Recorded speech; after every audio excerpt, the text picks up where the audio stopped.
पढ़ेंगे tetrad analysis के बारे में। एस्कोमाइसीट्स एक टाइप का फंगस होता है जो अपने 4 हैप्लॉइड प्रोडक्ट्स जो होते हैं मियोसिस के, उन्हें एक सैक में रिटेन करके रखता है। सैक को बोलते हैं एस्कस। टेट्राड 2 तरीके के हो सकते हैं। एक ऑर्डर टेट्राड, जैसे कि दिख ही रहा है, इसमें एक लाइन से सारे एस्कोस्पोर्स इसमें अरेंज है, तो ये ऑर्डर टेट्राड है। ये अनऑर्डर टेट्राड है, दूसरे तरीके का टेट्राड जिसमें स्कैटर्ड होते हैं एस्कोस्पोर्स, तो मतलब अनऑर्गेनाइज होते हैं, इसलिए इसको अनऑर्डर टेट्राड बोलते हैं। दोनों के अलग अलग यूज होते हैं। जो ऑर्डर टेट्राड होता है वो सेंट्रोमियर और जीन के बीच की डिस्टेंस को फाइंड आउट करने के लिए यूज होता है, जबकि जो अनऑर्डर टेट्राड होता है वो 2 जीन्स के बीच की डिस्टेंस को पता लगाने के लिए यूज होता है। तो इसका मतलब अगर हम एक उसमें समराइज करें एक सेंटेंस में, इसका मतलब दोनों के दोनों टेट्राड फ्रीक्वेंसीज जो होती हैं डबल और सिंगल क्रॉसओवर की, उन्हें कैलकुलेट करने के लिए यूज होते हैं।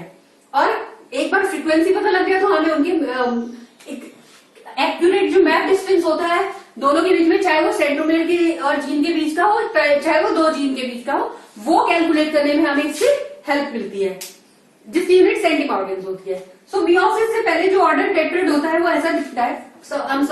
माइटोसिस से पहले।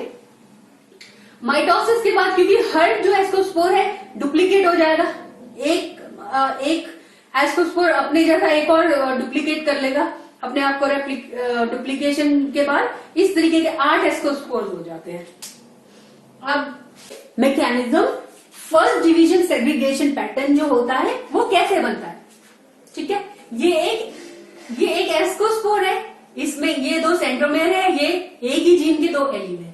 अब मियोसिस होगा इनमें, तो फिर क्या होगा, ये एलील सेपरेट हो जाते हैं मियोसिस में, एनाफेज फर्स्ट में, ठीक है। और एक सेल जो है वो 2 हैप्लॉइड सेल बना देता है। तो इस तरीके से डोमिनेंट एलील इस वाले सेल में आ जाएगा और रिसेसिव एलील यहां, ठीक है। इसके बाद मियोसिस 2 होगा। मियोसिस 2 में क्या होता है, यहाँ पे एलील सेग्रीगेट हुए थे मियोसिस फर्स्ट में। मियोसिस 2 में क्या होगा, जो सिस्टर क्रोमैटिड्स है वो अलग हो जाएंगे।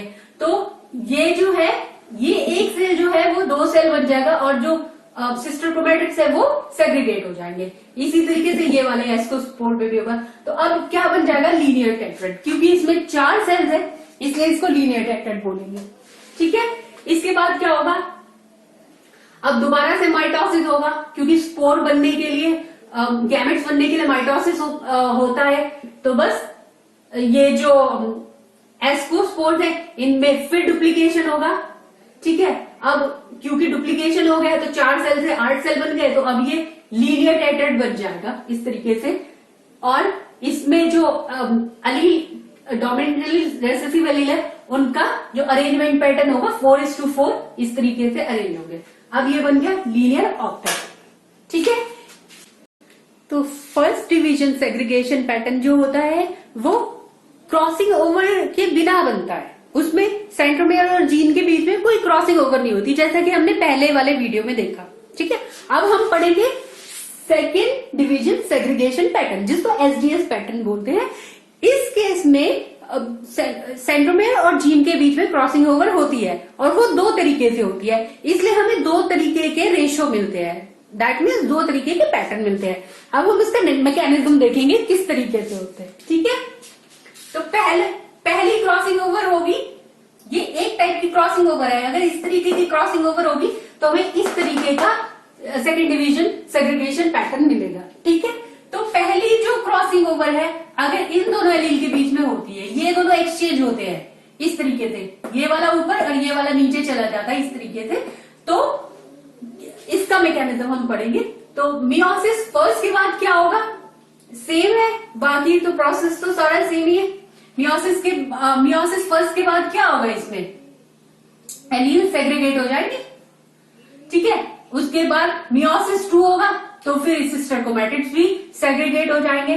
इसके बाद गैमेट्स बनने के लिए माइटोसिस होगा, तो उसमें क्योंकि इस तरीके से इसमें जो एलील्स है वो इस तरीके से अरेंज है, तो हमें फाइनली किस तरीके का लीनियर ऑक्टेट मिलेगा, इस तरीके का 2:2 दो डोमिनेंट एलील्स, फिर दो रिसेसिव एलील्स, फिर दो डोमिनेंट एलील्स, देन दो रिसेसिव एलील्स। ठीक है, तो इस तरीके का हमें रेशो मिलेगा 2:2:2:2। तो ये तरीका होता है सेकेंड डिवीजन सेग्रीगेशन पैटर्न पहचानने का। ठीक है, अगर इस तरीके से एस्कोस्पोर्स जो है वो अरेंज्ड है, इसका मतलब उनमें सेकेंड डिवीजन सेग्रीगेशन पैटर्न को हमें उस एंगल से देखना है। ठीक है, उनकी काउंटिंग एसडीएस में होगी। ठीक है, लेकिन अगर 4:4 मिले तो इसका मतलब वो फर्स्ट डिवीजन सेग्रीगेशन पैटर्न है, क्योंकि कोई क्रॉसिंग ओवर नहीं हुई तो सारे के सारे एलील्स एक के बाद एक अरेंज होते हैं। ठीक है, अब सेकेंड डिवीजन सेग्रीगेशन पैटर्न जो होता है उसमें ही एक दूसरे तरीके से भी क्रॉसिंग ओवर हो सकती है, जब ये वाला जो एलील है ये इस वाले से अरेंज हो, इस वाले से एक्सचेंज हो जाए। ठीक है, तो जब ये एक्सचेंज होगा तो क्या होगा, ये वाला ऊपर चल जाएगा, ये वाला नीचे आ जाएगा। ठीक है, तो इस तरीके से दिखेगा। ठीक है, अब इनमें मियोसिस होगा तो फिर क्या होगा, मियोसिस होगा तो अगेन प्रोसीजर तो सेम ही है, जो एनाफेज फर्स्ट पे होता है। दो हेप्लॉइड सेल मिलेंगे, उसमें ये वाला क्रोमोसोम जाएगा, इसमें ये वाला जाएगा। ठीक है, अब मियोसिस सेकंड के बाद क्या होगा, अब ये दोनों सिस्टर क्रोमैटिड सेग्रीगेट हो जाएंगे। तो इस तरीके से अब यहाँ पे डिफरेंस आता है। अब एलील जो है इस तरीके से अरेंज होंगे, पहले डोमिनेंट एलील ए, फिर दो रिसेसिव एलील ए, फिर डोमिनेंट एलील ए। अब जब इनमें फर्दर माइटोसिस हो गया गैमेट्स बनने के लिए, फिर क्या होगा, अब रेशियो क्या होगा, ऊपर का एक डोमिनेंट एलील तो दो अपने जैसे बना के 2 हो जाएगा। अब क्योंकि ये बैक टू बैक है रिसेसिव एलील्स, तो इसमें अब कितने हो जाएंगे, 4 हो जाएगा।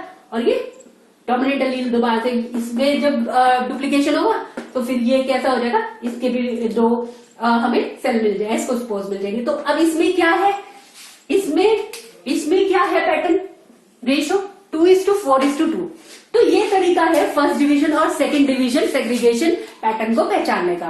फर्स्ट डिवीजन में सेग्रीगेशन पैटर्न में क्योंकि कोई क्रॉसिंग ओवर नहीं होती, तो 4:4 के रेशो में मिलते हैं डोमिनेंट और रिसेसिव एलील।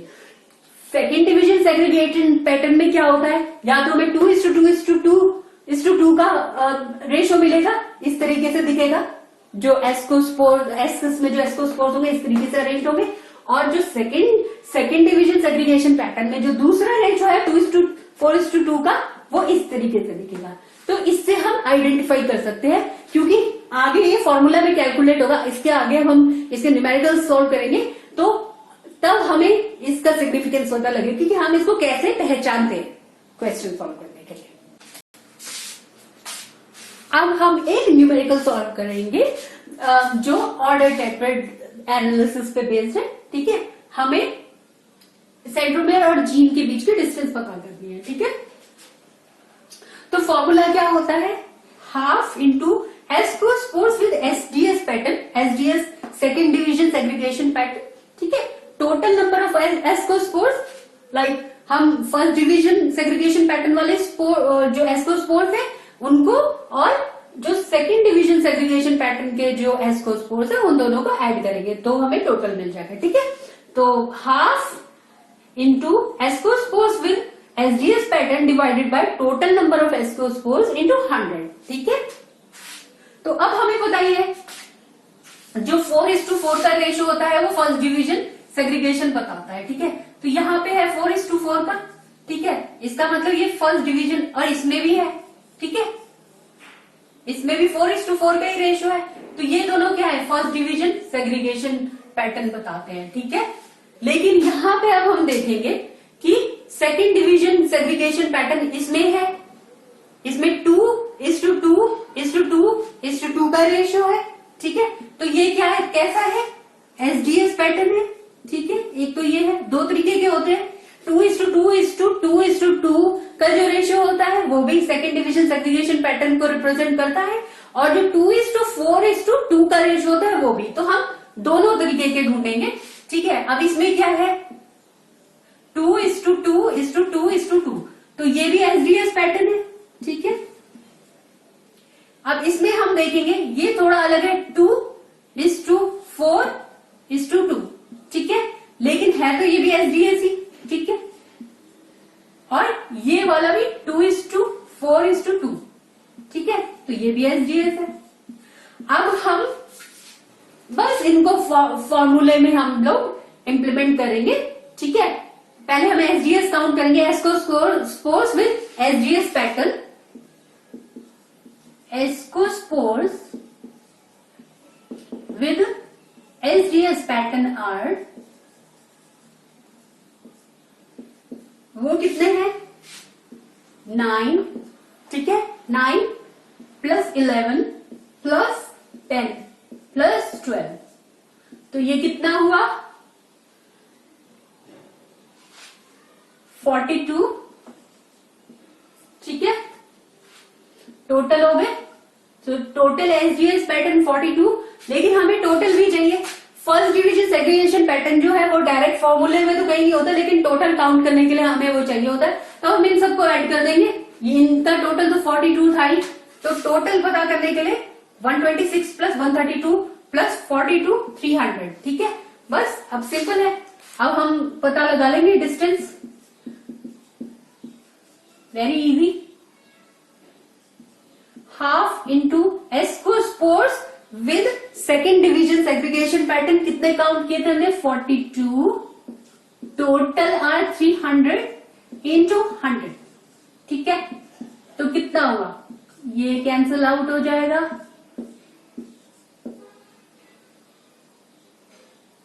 42 3 21/3 कितना होगा 7, ठीक है। It is 7 centimetre, so very easy, ठीक है। तो जो सेंट्रोमेयर, इस वाले क्वेश्चन के अकॉर्डिंग जो सेंट्रोमेयर और जो जीन के बीच का डिस्टेंस है वो है 7 सेंटीमॉडल।